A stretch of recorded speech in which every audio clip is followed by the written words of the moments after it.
Hello and welcome everyone. My name's Dr. Matt Clark and I'm a consultant in diagnostic neuropathology and the college's undergraduate and foundation lead. This involves leading and coordinating the college's undergraduate and foundation activities with the aim of increasing awareness of the pathology specialties, but also inspiring the next generation of pathologists and clinical scientists. I'll be handing over to our webinar host Rosie shortly, but I would like to start by introducing you to a bit about the Royal College of Pathologists and giving you a bit of background about the work we do. So we're a professional membership organisation and have charitable status, and we have over 12,000 members who are mainly pathologists and scientists working across 17 different pathology specialties. We also have undergraduate members and foundation fellows, so do get in touch with us if you'd like to find out more about these opportunities. And most of our members work in hospitals and universities in the UK, although we also have international members working and training in a wide range of countries as well.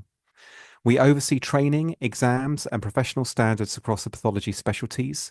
And it's my pleasure, and I'm delighted to welcome you to this careers webinar on forensic pathology tonight. I'm going to hand over to Rosie now. Thank you.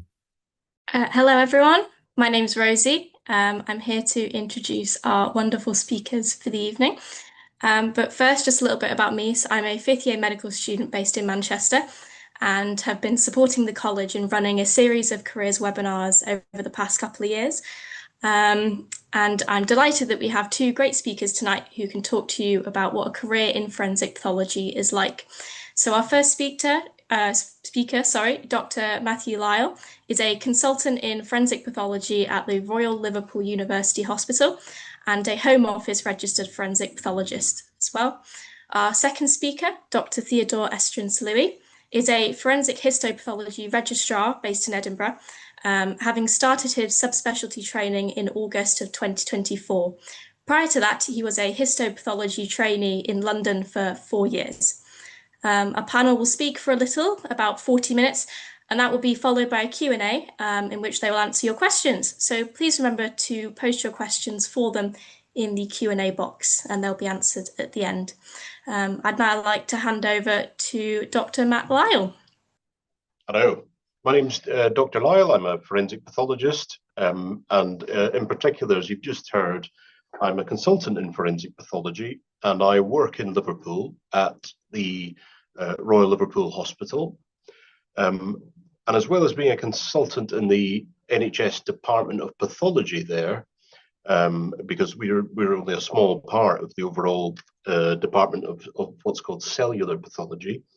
I'm also a Home Office registered forensic pathologist, and those are really two really closely related but really separate strands within my overall function here.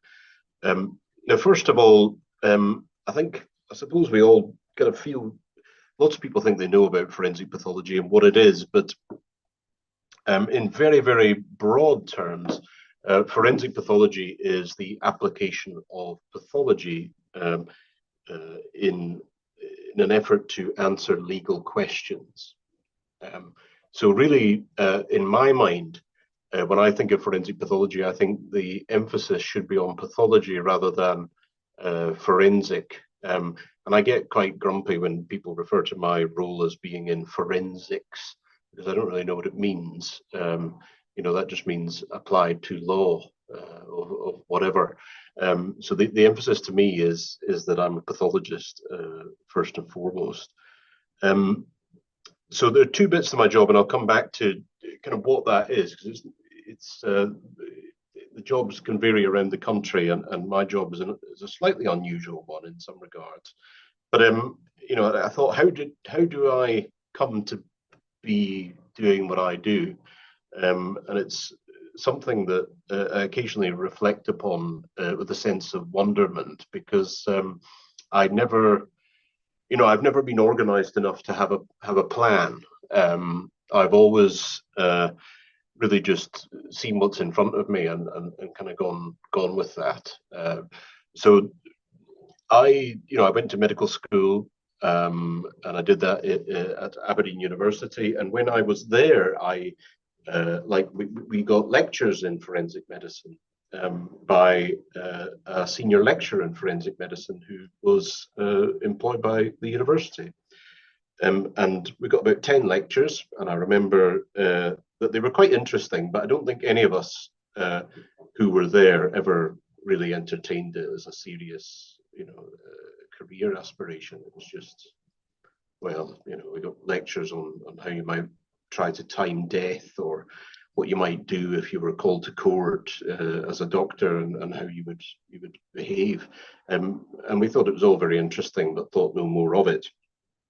And I've later undertook an elective in my final year, and again, by complete happenstance, this was in forensic medicine, because it'd been recommended to me as a fourth year medical student by one of the house officers, or the junior doctors, who was what would be a foundation year one doctor nowadays, who was on the ward that I was attached to. And he said, look, if you're ever considering surgery, or just want to learn more about anatomy, this is quite an interesting thing to do. So I got an elective organised, and it was at the University of Cape Town, and it was indeed very interesting.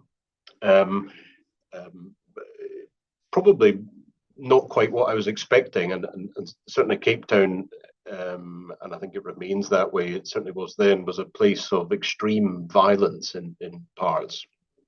So I saw lots of people being shot and killed in a vast number of different ways. And I did that for a couple of months. And then when I came back to Britain, I thought, I wonder what the job's actually like in Britain. I've no idea. So I approached the senior lecturer, and I explained this to him, that I was interested. And he thankfully allowed me to come and observe a post-mortem examination being done. It was being done by a person who at that time had a job which was called a senior house officer. And this was a senior house officer in forensic medicine. And I went to see that. I thought, oh, it's all very interesting. And then thought no more about it. Until I was looking for jobs at senior house officer level myself. And I remembered this job, and I thought, well, it lasted for a year, this job. Maybe I'll do that, try it out. So I tried it, and I did it for a year. I managed to get the job, and I really enjoyed it. And because the pathology department, really the wider pathology department in Aberdeen, had been hosted forensic medicine within it, at the same time I got to meet different pathologists, not just forensic ones, and I thought what they did was interesting too. So I decided I would try pathology, and I did that for quite a while. Never lost my interest in forensic pathology or autopsy pathology, and so when a job appeared at the Royal Liverpool Hospital in forensic pathology, I thought that would be a good place to see forensic pathology. It's a big city. I'll apply for that, and I got a job there. So I trained in forensic pathology there, and then became a consultant pathologist mainly in forensic pathology, and initially in Liverpool, and then I returned to Scotland for a while, and then after a little time went back to England. One of the things that I did that I suppose is a little bit different now is that, and hopefully Theo will cover some of these things with you, is that to become a consultant pathologist, like any specialty, there are examinations, unfortunately, and we all have to force ourselves through these.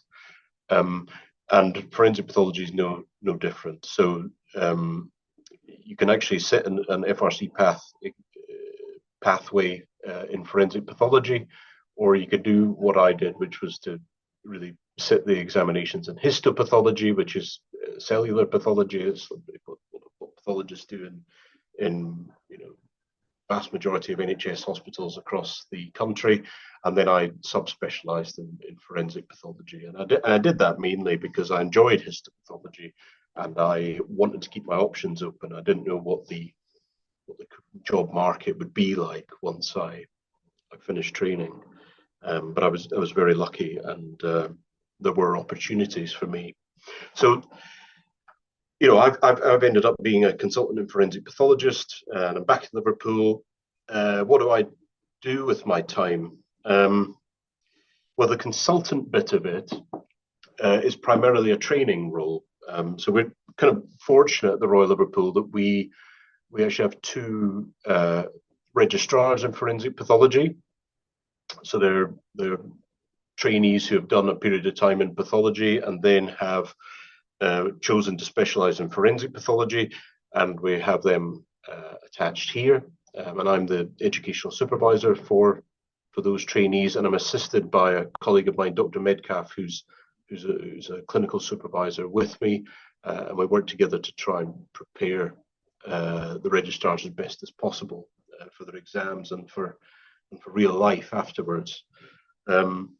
We also train cellular pathology or histopathology trainees locally in autopsy practice, and that's something that we do more now than we used to do in the past. And it's both aspects are rewarding in different ways. It's great to think that you're helping train people to be forensic pathologists, a bit like you, but also the cellular pathology registrars, we try and inspire them to keep doing autopsy pathology when they become consultants in hospitals around the country, because that is still a service that is of value to the public, and can't all be done by forensic pathologists. As part of that, I do quite a lot of non-forensic or non-suspicious post-mortem examinations or autopsies, and I supervise a lot of those. And so I spend a lot of time going to one or two of our local mortuaries. And so I think if you're going to do forensic pathology, maybe, you know, that's somewhere you're probably going to spend a lot of your time is in mortuaries. And I think you want to make sure that you've got a glimpse of that environment, and whether you'd be happy to do that week in, week out. And I know certainly when I first got my job for a year in forensic medicine, I wondered to myself whether, you know, is this something I can do every day? For, you know, just go to this mortuary and look mostly at just really at dead people. Occasionally I have to speak to colleagues, and you know, there's very different from working on a ward where I had lots of different, you know, medical colleagues, nursing colleagues, physiotherapists, all sorts of different people. It's you know, there are other people to work with, but it tends to be a sort of smaller number of people and perhaps less fresh. There's less throughput of different specialties that day to day.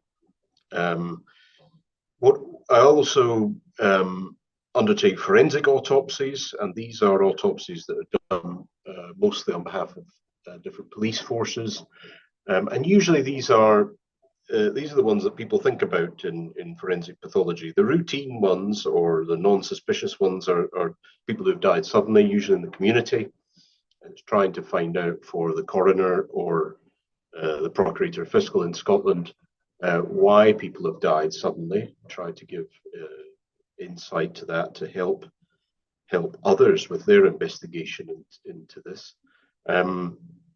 Whereas the forensic work is very much more geared towards the police, cases where the police are suspicious that people may have been a victim of criminal activity, or where they clearly have been a victim of criminal activity, and again helping the police to determine why someone's died and maybe what sort of injuries they may have sustained. Are there any other factors? Is there underlying evidence of natural disease? Sometimes people can appear to be injured but have actually suffered some sort of natural problem, and it's important that the police know that. So one of the things, and that's part of my emphasis on pathology within forensic pathology, is that, you know, the police don't need another forensic specialist. They've got forensics people coming out of their ears. There are all sorts of different people. What they need is a doctor, and the doctor who's used to examining dead bodies and coming to conclusions about how people have sustained injuries, or what the nature of certain diseases are and how these things may have affected the person. And so that's got to be the emphasis. So again, a lot of that work's done in a mortuary, and often in a very specialized way. But sometimes, although not as commonly as was done in the past, we are asked to attend the scene where a person has died, or where it's believed they may have been assaulted or somehow injured, and give some advice to police officers and other investigators about what should happen next and how the body should be handled, and maybe give them an early indicator as to what might be important. So a lot of the examination, a lot of the work we do is based on by examining people who have died, and we do that often directly. But another component to the work I do is I sometimes review other examinations conducted by other pathologists, and I'm asked to give an opinion on my own perspective on what the cause of death may be, or whether certain injuries described by the other pathologist, whether I agree with those and their relevance. And that doesn't necessarily mean traveling to a mortuary. It can be done in an office. I'll be supplied with photographs. And the other thing that I do from time to time is we can actually give opinions on injuries that have been sustained by living people. And these are usually people who have suffered very serious injuries. It may be because they've been assaulted. And what we are asked to do is really give advice, usually to the police or lawyers, about the nature of what kind of assault has happened, and to try and really make sometimes medical terminology understandable, because the police and legal personnel are, you quite quickly forget when you become qualified in medicine how that there's an awful lot of jargon, and that jargon can be utterly baffling if you're not accustomed to it. It's the same with any specialist job. Friends, you join the army and they just speak to each other in acronyms now, and no one knows what they're talking about. They probably feel the same way about us. So part of it is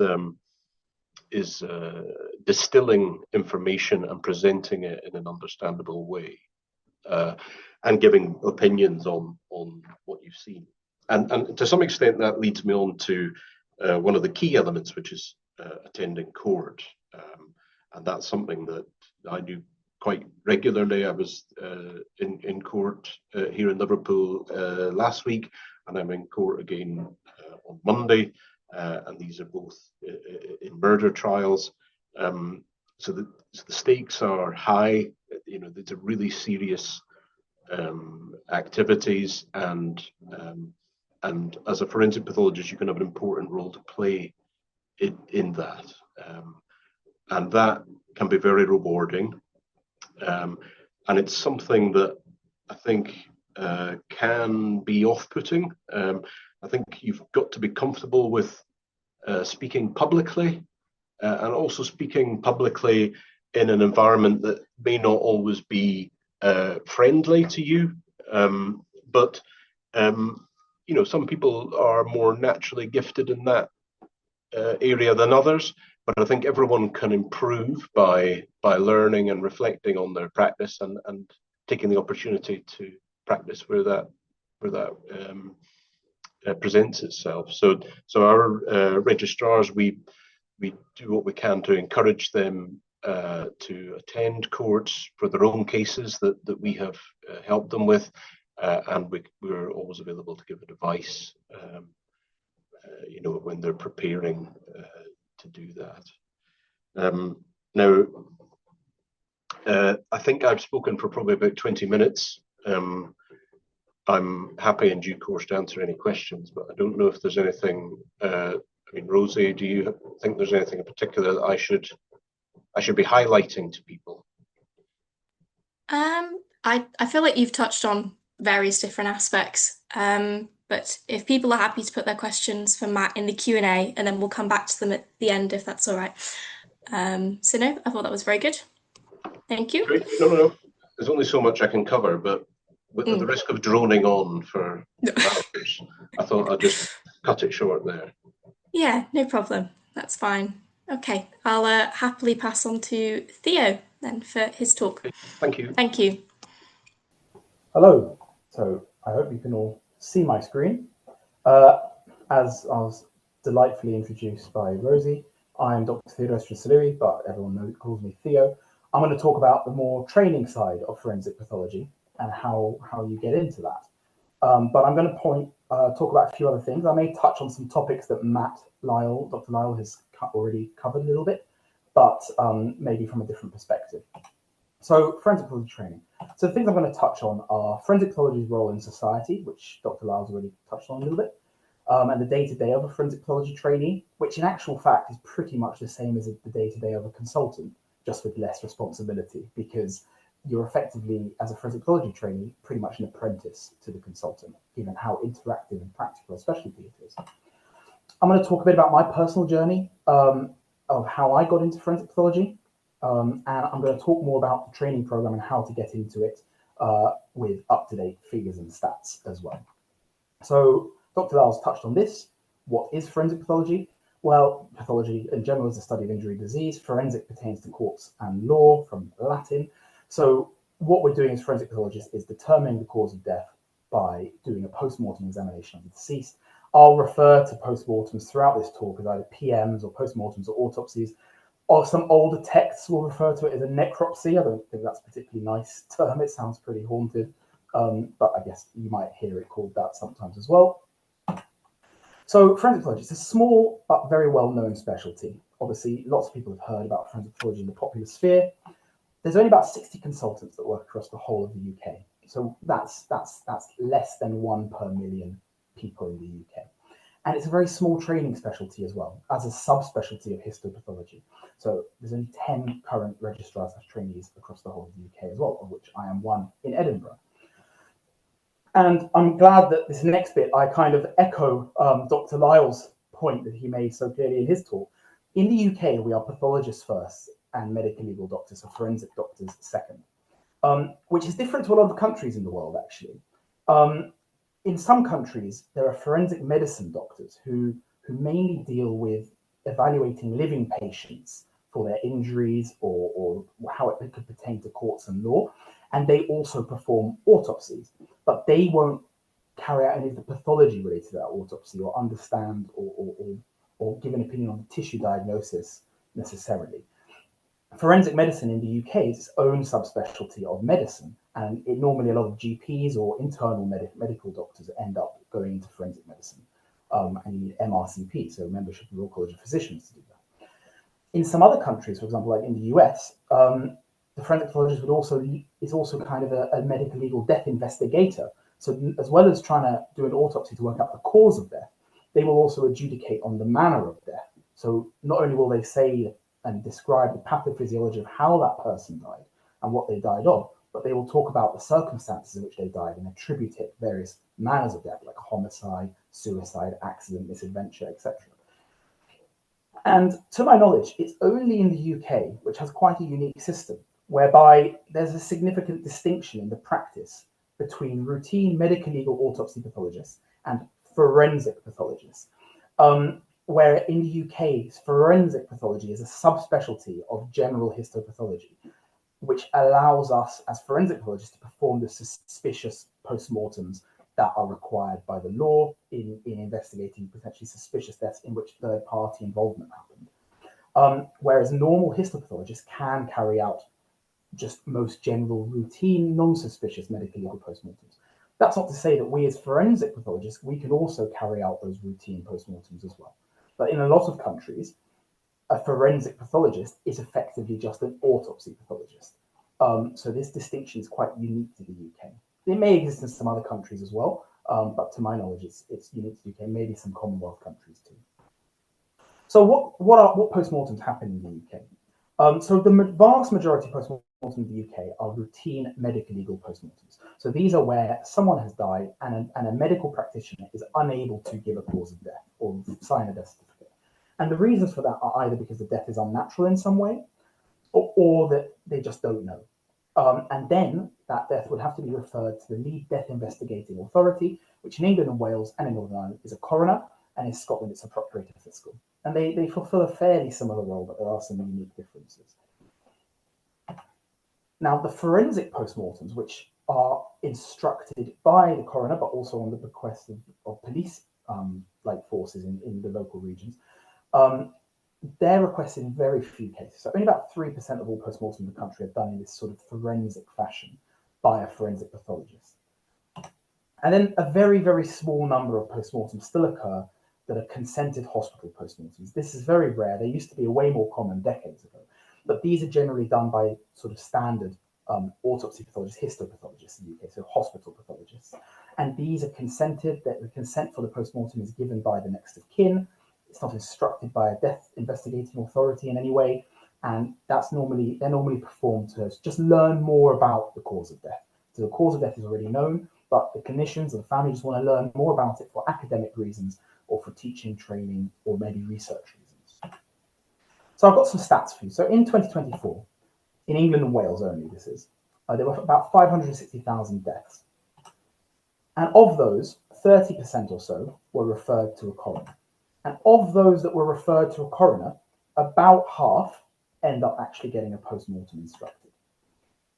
And of those, like I say, only 3% end up as forensic post-mortem. So you can see the workload in England and Wales is pretty vast. So of everyone who dies in the UK, well, England and Wales, but Scotland has fairly similar figures, 1 in 7 people thereabouts will end up having a post-mortem examination. And that's actually quite high. That's one of the higher rates in all of Europe. So I'll quickly touch on what the point of a post-mortem is. And I think it's important because a lot of people don't even know that we're doctors as forensic pathologists. It's something a lot of undergraduates that I teach don't realize. Obviously, the main point is to work out the cause of death. And that's what we do as doctors. And that's why we need to be doctors, because we need to understand the pathophysiology of disease processes to be able to come to a cognizant point, cause of death. One of the other points of postmortem is to exclude criminality or exclude third-party involvement. And that's one of the main remits from a death investigating authority's perspective. Sometimes they don't care that much about the exact cause of death. They don't care exactly what sort of carcinoma it was or what organism necessarily caused the pneumonia. They just want to know that it's an actual cause of death and that someone didn't kill them. Oh, something's happened there. Apologies. I hope you can still hear me. Please let me know if you can't, because I think my headphones slightly jiggled there. Obviously, one of the other important points of postmortem is to answer other questions related to the death of that person. So they might not just have questions about the cause of death, but they might have questions about other factors related to the death. Was the person intoxicated during that death? And we can take blood samples for postmortem toxicology, for example. They may ask about other underlying natural diseases that the deceased may have suffered with that may not be relevant to the cause of death, but we work out and find during part of our investigation. Another important thing is, as a forensic pathologist, the whole point of our forensic postmortem is to assist in pursuing justice and providing expert evidence to courts. And these are kind of the main things we do, but there's lots of other things postmortems can reveal. Disease prevention. I think a lot of the evidence that came out about COVID-19 at the beginning of the pandemic came from postmortems. So identifying new viruses, new pathogens, a lot of that information comes from postmortems. Equally, now I work in Scotland, we have the highest drug death rates per capita in the whole of Europe. A lot of street drugs are being identified for the first time from postmortem. So being able to feed that into public health is really important. Clinical audit. Postmortems can feed back and tell people a lot about surgical techniques, for example. Research, I've talked about how we can find out more things about disease process this way. A lot of our causes of death feed directly into public health statistics to help direct good care to correct geographical locations. It's important to provide closure to the next of kin. We can answer a lot of questions to the next of kin or family or friends. And sometimes that's through an inquest process, like in England and Wales, or sometimes it's more sort of it's still formal, but through a more informal process, we can have family meetings to answer questions they may have about their loved one's death. And we advocate for the deceased. I think this is really important. This is what's quite an honourable part of the job, I think. And it's really nice to know that sometimes these people die and they don't really have anyone to look out for them. They may never have seen a doctor in their lives. And they're getting the best possible gold standard medical examination they can ever get, possibly only one they'll ever have. It's a shame that they're dead, but we can answer the questions that they may never have had a chance to ask in their life.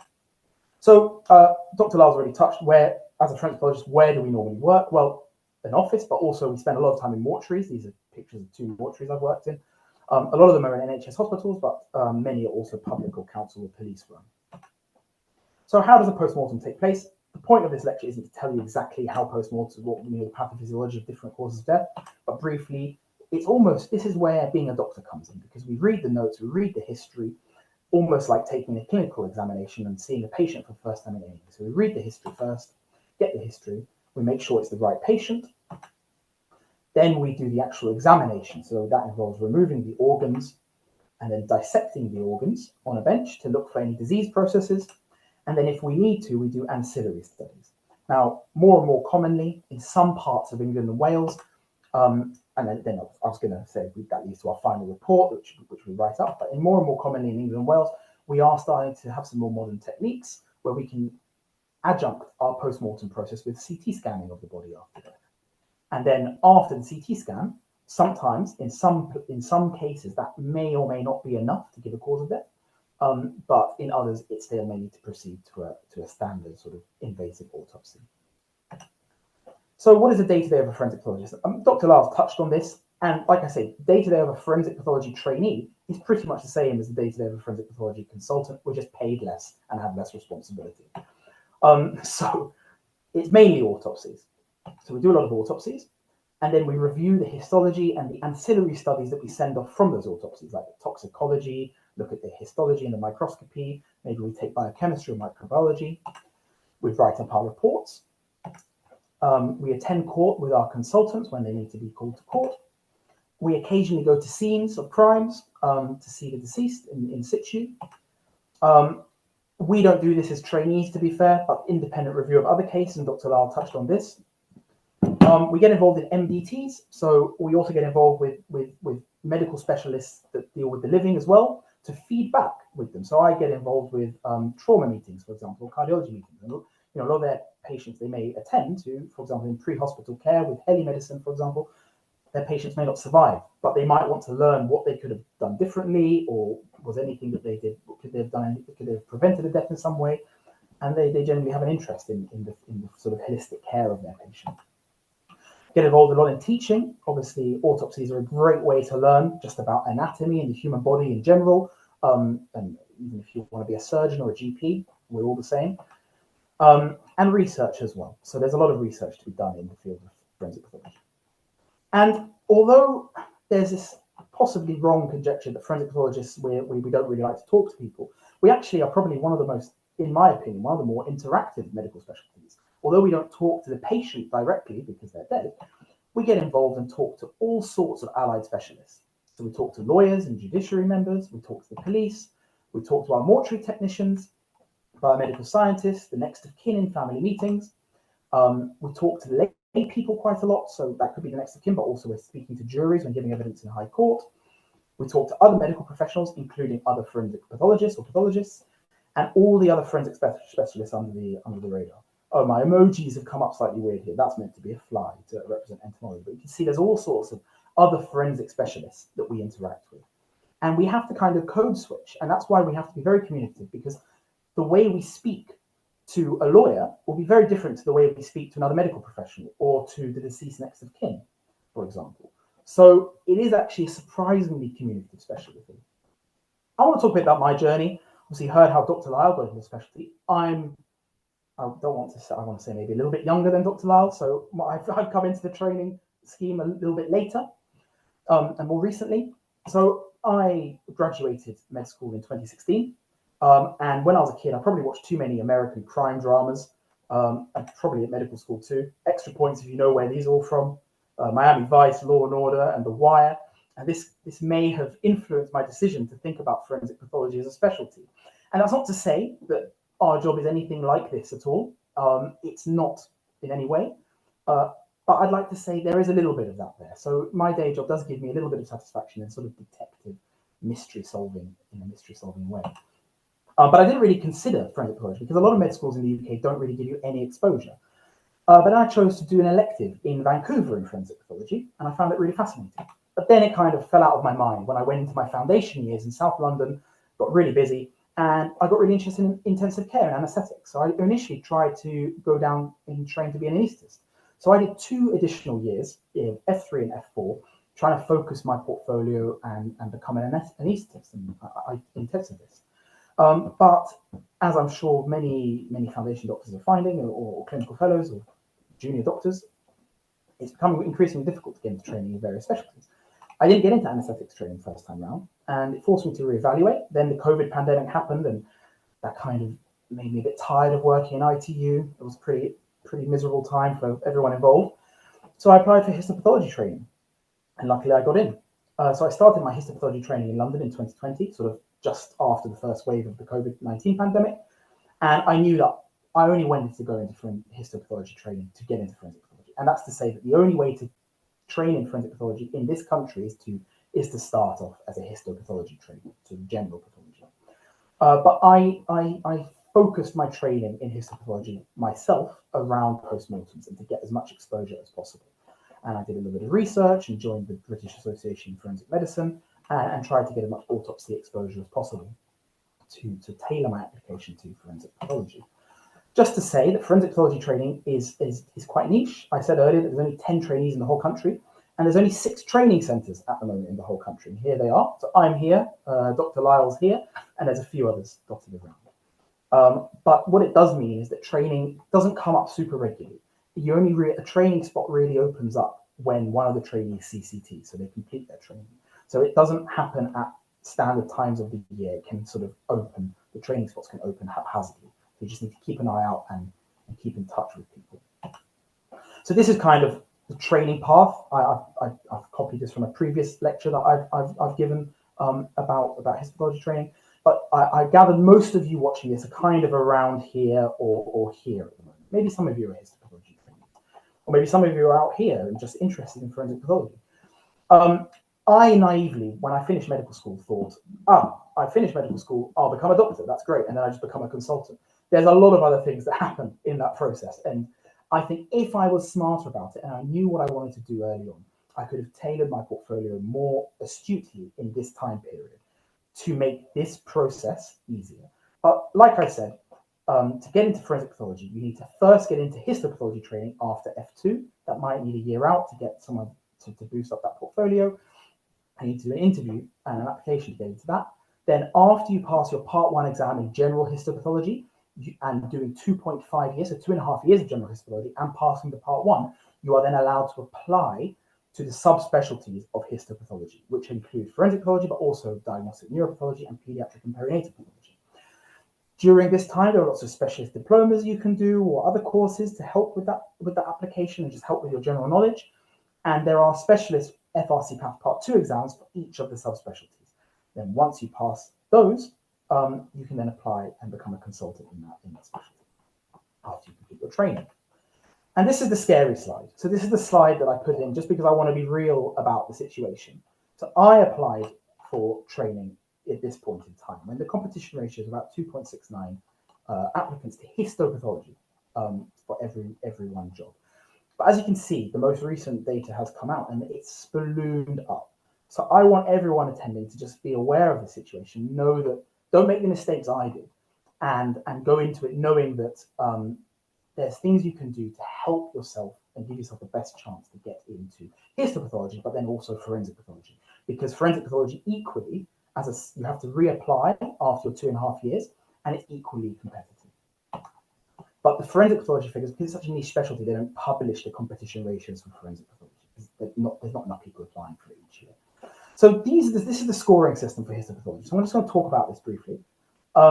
So these are the things you need. So additional undergraduate degrees, postgraduate degrees. I just like to highlight how much I empathize with medical students and foundation doctors at the moment, because this is what I would have scored. If I had to apply today, I would have scored none here and none here. So 0 points. Any presentations or posters? Well, when I applied, I had none, right? Publications always help. So publications in scientific journals, again, I had none. I've done maybe a little bit of teaching, so 4 for that. Training and teaching, I didn't do any specialist teaching courses. Quality improvement, again, I hadn't done that much, maybe a little bit. So I'm highlighting what the score I would have got if I'd applied today. And leadership and management, well, luckily I did a bit of comedy and ran a comedy society back at university. So but I'm not funny anymore, so that's gone out the window, but it still gave me some points for that. But this is actually the main point, right? All of these other scores are a couple of extra points and require a lot of effort to get. But actually, the most important thing you can do is get involved and get in touch with your local histopathology department or one near you, because if you can get involved in histopathology at an early stage and get involved in some projects, you can tick off a lot of these points with one fell swoop. So if you do a taster week in your local histopathology department, and from that taster week, get a case presentation you can present at a conference as a poster, you're basically getting 20 or so points with one activity, because a lot of the scoring is related to histopathology specific activities. So that's my take-home advice from this. So I did do a taster week in histopathology before applying, but my take-home advice is try and get involved with your local histopathology department or local forensic pathology department if you're lucky enough to have one nearby, to get involved, do taster weeks, get to know the team, and maybe get involved in some projects or activities. So yes, to summarize, how to get into histopathology training, the most important thing is to arrange experience. A taster week or something like that, maybe even during medical school, you might have that option. Get involved in some of the pathology societies around. Obviously, RC Path is a really important thing to get involved in. They run talks, but also the Pathological Society, the British Division of the International Association of Pathologists, or the European Society of Pathology.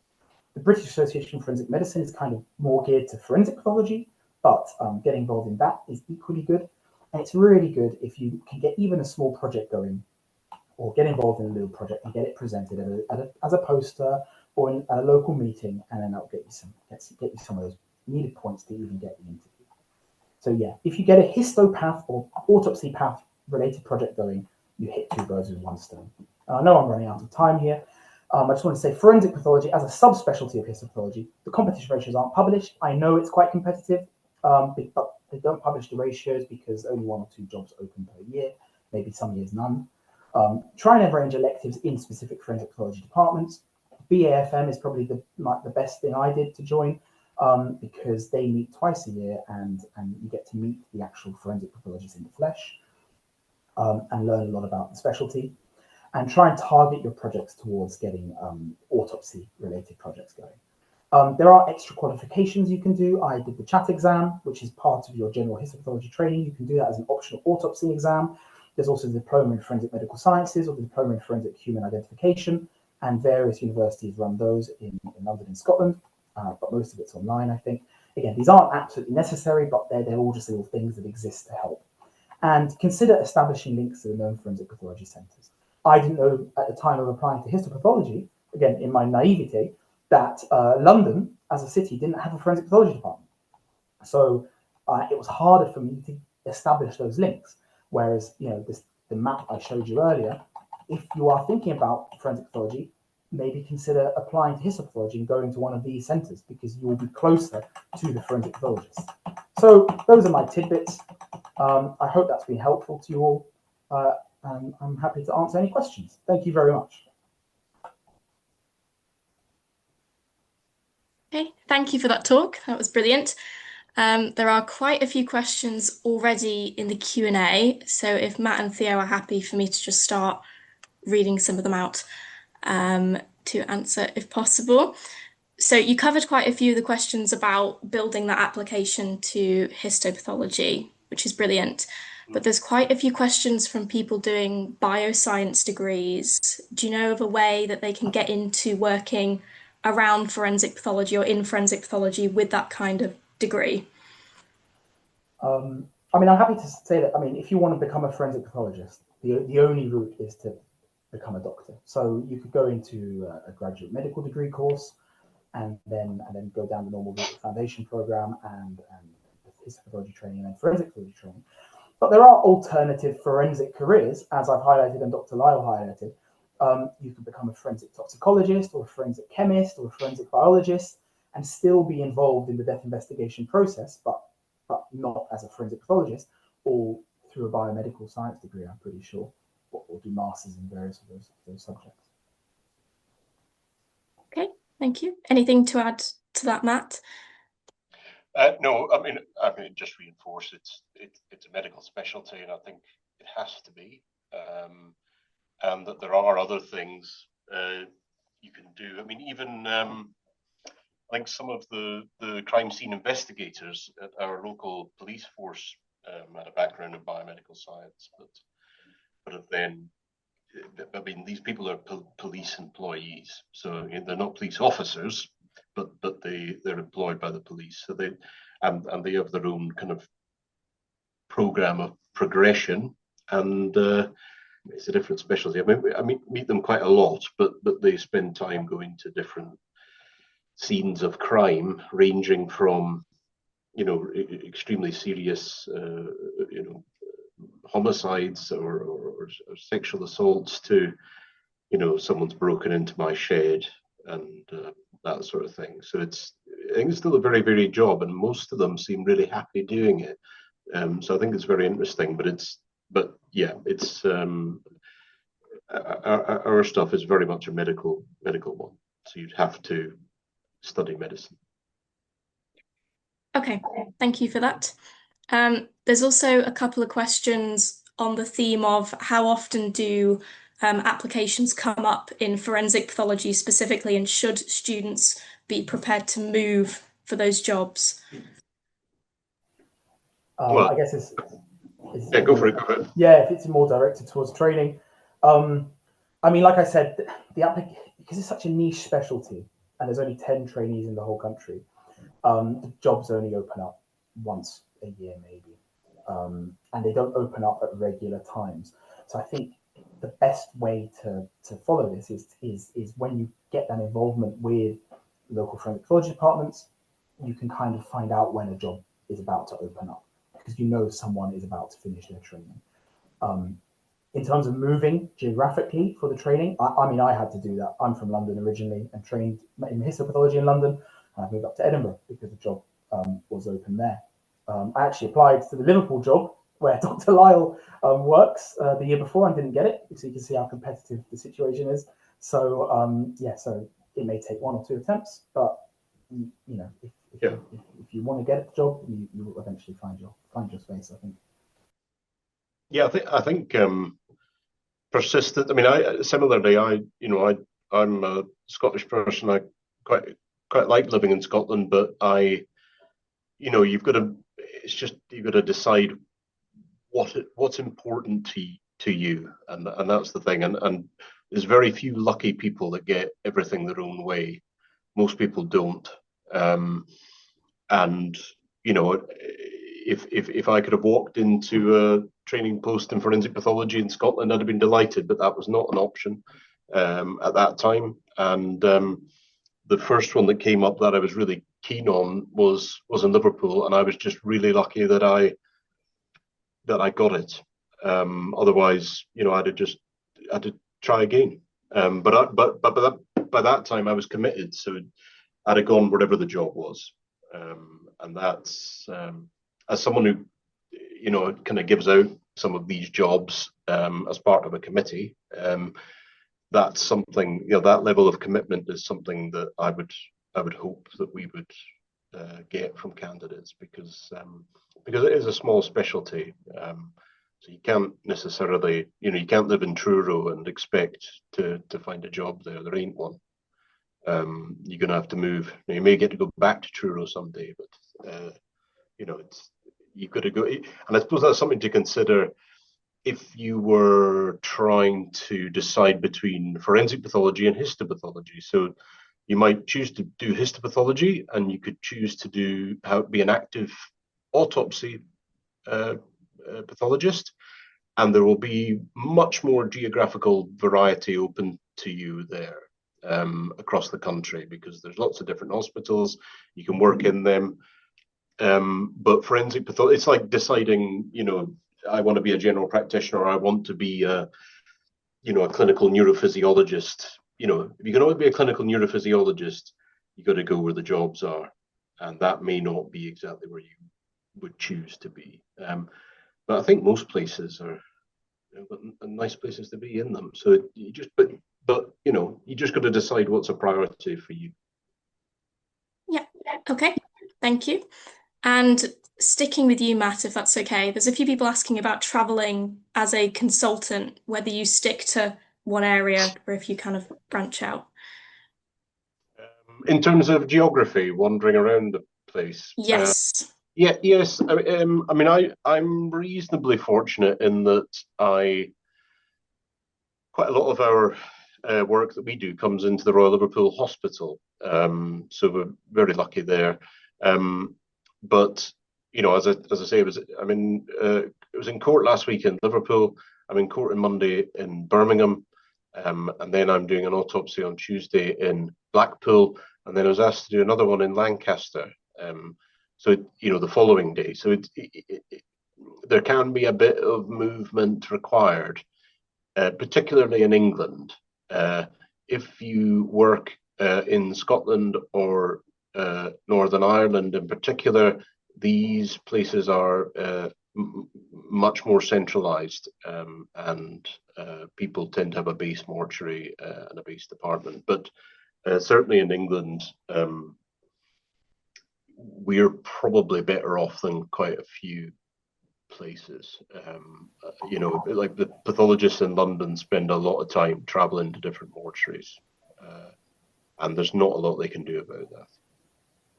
Yeah, just to add to that, the job, depending on whether you're in a department or a sort of roaming forensic pathologist in the south of England, there are, if you like traveling, there are opportunities within forensic pathology to travel quite far, because I know in some of the pathologists in Glasgow, for example, travel to some of the British overseas territories to do autopsies there, and they cover some of the far away, far-flung parts of the globe. And there's a lot of humanitarian work that can be done as a forensic pathologist in terms of disaster victim identification and working in war zones. So depending on your flavour and what you want out of life, those options are potentially open to you as well. So I know of some now retired consultants that have gone all the way to the Balkans and stuff to do stuff after the Yugoslav wars. So the world's your oyster, really, but there is some travelling in most jobs, yeah. Okay, thank you. I just want to say I don't think we'll have time to go through everyone's questions, but I'll try and just see which ones have the most thumbs up. There is one about any other histopath specialties that also do postmortems as an overlap. Yeah, and we've got one of them on the line. So Dr. Clark, neuropathology is certainly a specialty where you'd be expected to be very competent at doing autopsy practice. And as I say, some parts of histopathology and pediatric pathology as well. So there's these specialties all have an emphasis, and I don't think, correct me if I'm wrong, but I don't think it's optional in neuropathology. I think it's core. Absolutely, it was part of my exam to do that. And the other thing about both neuropathology and pediatric pathology, which might appeal to people on the call, is that you can do forensics as part of that. So you can carry on doing your NHS work, but also do some forensic work on the side with it. So that's also another career option that people might want to consider. Yeah, no, I think that, yeah, I can see how that would appeal to people, because you've still got the health service side of things. You don't need to jump in entirely with both feet. You can make a very worthwhile contribution from within your own specialty, as it were. And I think that's a nice thing as well. Yep. Okay, thank you. There are two questions about the work-life balance of a forensic pathology trainee and consultant, whether there's any particular pros or cons to the roles that you would like to mention. I mean, I'll start off by saying I really like the work-life balance. As I said in my talk, I initially wanted to be an intensive care doctor and started going down the route of trying to become an anaesthetist, intensivist. And what kind of put me off going down that route as well during the COVID-19 pandemic was seeing 60-year-old semi-retired consultants being flung back into the fiery end of NHS life, wearing bin bags for PPE. And I thought, is this something I want to do when I'm 60? But at the same time, the desk job life of a general histopathologist seemed maybe a bit too sedentary for me. So forensic pathology hit that nice middle ground where there's still excitement. You go to on calls. Some of the work needs to be done urgently and quickly, and you feel like you're actually active. But you don't need to do long 3-day night shifts, and the work-life balance is generally a bit better. Thank you. Yeah, I mean, I would say the only, I suppose the only downsides to it, the positive things are very few things are that urgent. You know, no one's going to suddenly die if you're not there that minute. I think quite, you know, it's usually quite a high on-call availability rate. So we're not bad here. We're about 1 in 3.5. It probably works out as weeks on call. Previously, I did 1 in 3, and that was fairly typical. So I do 1 week on and then 2 off and 1 on. But sometimes you do 2 in a row or whatever. So there's quite a heavy sort of frequency, as it were, but the intensity is not like, you know, being a general surgeon or anything like that. And the only other nuisance I would say is dealing with court timetables, because that is the issue being that these are run by judicial figures of various kinds who, in fairness to them, have a really difficult task. You know, it's a big logistical nightmare trying to put a trial together, or even, you know, other forms of inquiry. You've got to get different people at different times, and you can't have people messing around or not turning up when they're meant to. The problem that we usually find is that they've got a nasty habit of sometimes trying to call you when you're meant to be on holiday and things like that. So they can be a bit of a nuisance, or suddenly cancelling you at the last minute. And that becomes a bit of a bugbear over time, because to begin with, you don't mind to, you know, it's just the novelty of it. But over years doing it, it starts to become a bit irritating, because you realise that they've got the power to really to compel you to do what they want, because the law allows them to. So you've got to be prepared, I suppose, to have that sort of interference in your life. And just to add to that very, very quickly, I've noticed, even in my albeit limited experience, the workload from a suspicious forensic point of view can be quite stochastic. As in, I've noticed it can either be feast or famine, where the routine workload for routine medical legal autopsies is quite regular throughout the country. Homicides, you can't really predict when or where they will happen or how severe they will be. So you might not have any specific, you know, suspicious deaths for a whole week, and then there might be a mass casualty event that suddenly takes up the whole time. So yeah, so it's a bit more of an unpredictable workload, especially I can see from an on-call perspective. Okay, thank you for your answers. Due to time, I think we're going to have to end the Q&A there. I'm sorry if we couldn't answer your questions. I would forward people to the RCPath website, and also just trying to get in contact with people in forensic pathology to answer any of those questions. Thank you. And now it's my pleasure to say thank you very much to Matt and Theo for a fantastic session this evening. Thank you very much for your time and effort that's gone into it. Much appreciated. Thank you very much to Rosie for chairing the session tonight in the Q&A, and to you all for attending and for all the questions you've asked as well. They've been a fantastic set. We're going to be sending you a short feedback survey by email, so please share your thoughts about the event via that with us. Also, before you go, just to let you know, it's not long now until National Pathology Week, and we've got a number of exciting events running as part of our annual celebration of pathology. We have an online event aimed at undergraduates and sixth form students on the 5th of November called Pathology Solutions: How Tests Help Patients. And I will be giving a talk as part of this event specifically about neuropathology.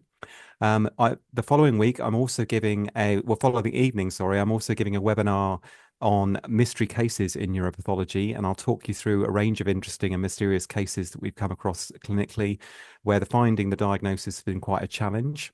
So please feel free to join that if you're interested. And then the following week, on the 12th of November, there's an online undergraduate pathology quiz that is being run jointly with the college's international team. And I will be co-hosting that with a medical microbiologist, Dr. Reham Abdelmonem. And I hope you'll be able to join us for some of these events. And finally, if you can find out more about pathology on our website, the YouTube channel, and also on Instagram. And you can watch previous careers webinars on our YouTube channel there as well. And we will also add the recording of this event to the playlist as well. So finally, thank you very much again to our speakers, to you all for joining, to Penny and Demelza, who are doing all the hard work behind the scenes with this as well. And I wish you all a pleasant evening and hope to see you at the next webinar. Thank you very much. Thank you. Thank you very much. Have a nice evening. Thank you.